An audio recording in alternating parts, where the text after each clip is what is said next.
तो उस परमेश्वर ने हमें समझाया है, क्या बताया है कि जिस समय तुम्हें सतगुरु प्राप्त हो जावे, पूर्ण संत मिल जावे,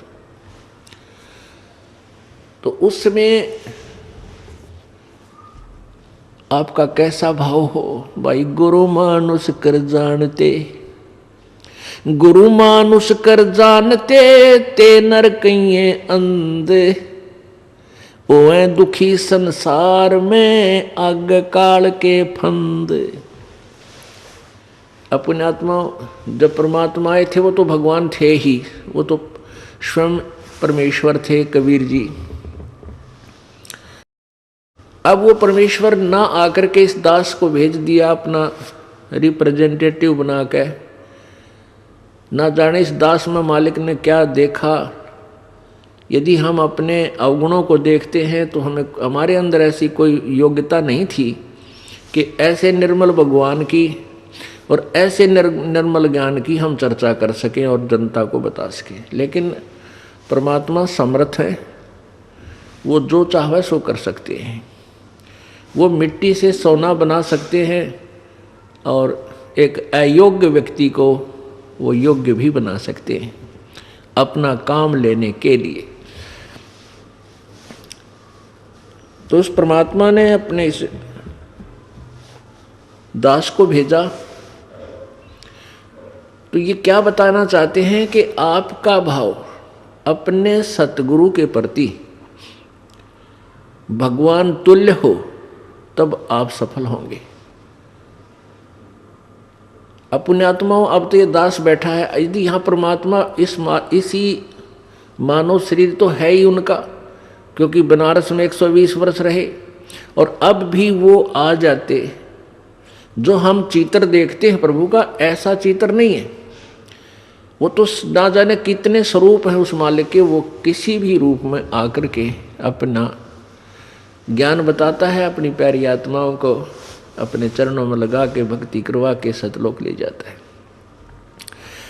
अब आज हम भगवान की तलाश कर रहे हैं, और परमात्मा क्या अनमोल वस्तु है, क्या अनमोल है, कितना उसके अंदर गुण है। यदि आज हमें वो मिल जाए, आपके सामने आ जाए, तो आपकी क्या स्थिति होगी। एक बार सोचना, जो भक्त आत्माएं हैं गहराई से सोचे। अब जैसे भूखे को भोजन सामने मिल जाए और निर्धन को सामने धन की थैली नजर आवे, तो कैसी तड़फ होगी उसकी।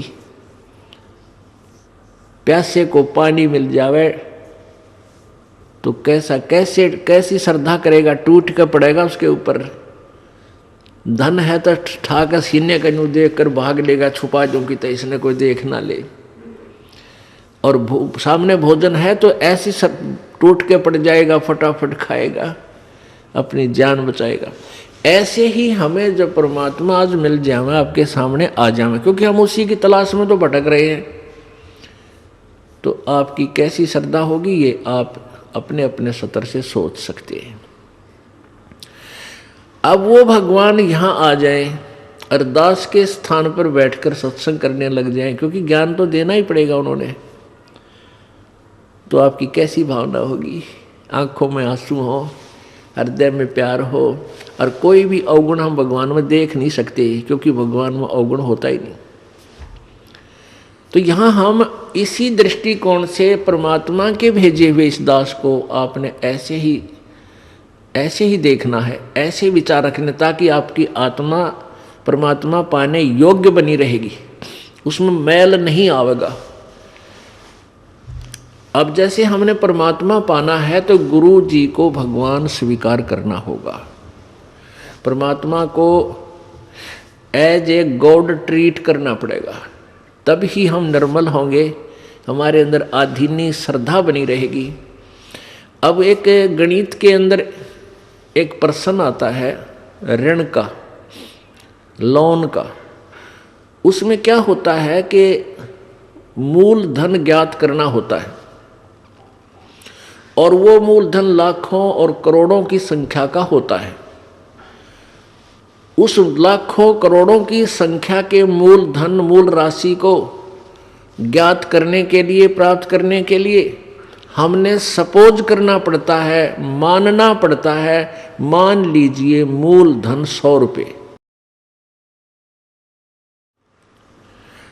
उस 100 रुपये मूलधन को मानकर हम उस ओरिजिनल, वास्तविक, उस करोड़ों और लाखों वाले मूलधन को प्राप्त कर सकते, अन्यथा हम उसका कोई और हल कर ही नहीं सकते, उसको प्राप्ति कर ही नहीं सकते। इसी प्रकार वो परमात्मा तो अथाह है, बहुमूल्य है, उसकी कोई कीमत को नहीं। वो तो मालिक है, समर्थ है। उस समर्थ भगवान को पाने के लिए हमने गुरुजी को मानना पड़ेगा। ये भगवान मान लो, गुरुजी भगवान परमात्मा। तो इस दास को यानी अपने गुरुजी को परमात्मा मानने से एक छोटी सी राशि है 100 रुपये लाखों और करोड़ों की तुलना में, फिर भी उसके बिना वो लाखों और करोड़ों वाला मूलधन आपको प्राप्त नहीं हो सकता, कभी नहीं हो सकता। आप जी ने अपने गुरुजी को भगवान मान लेना चाहिए। और भगवान मानने के बाद फिर हमारी कैसी प्रक्रिया उनके सामने होगी?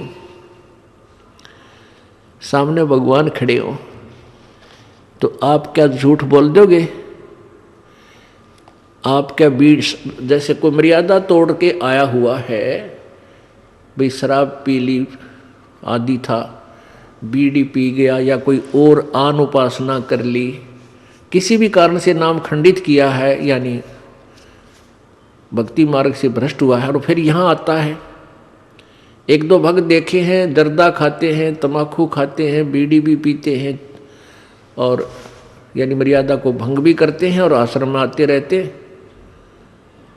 तो उनको ये सोचना चाहिए कि आप कहाँ जा रहे हो? गुरुजी भगवान के पास जा रहे हैं। और परमात्मा अंतर्यामी होता है, सारी देख लेता अंदर से। ऐसे आपके मन में ये भावना होनी चाहिए।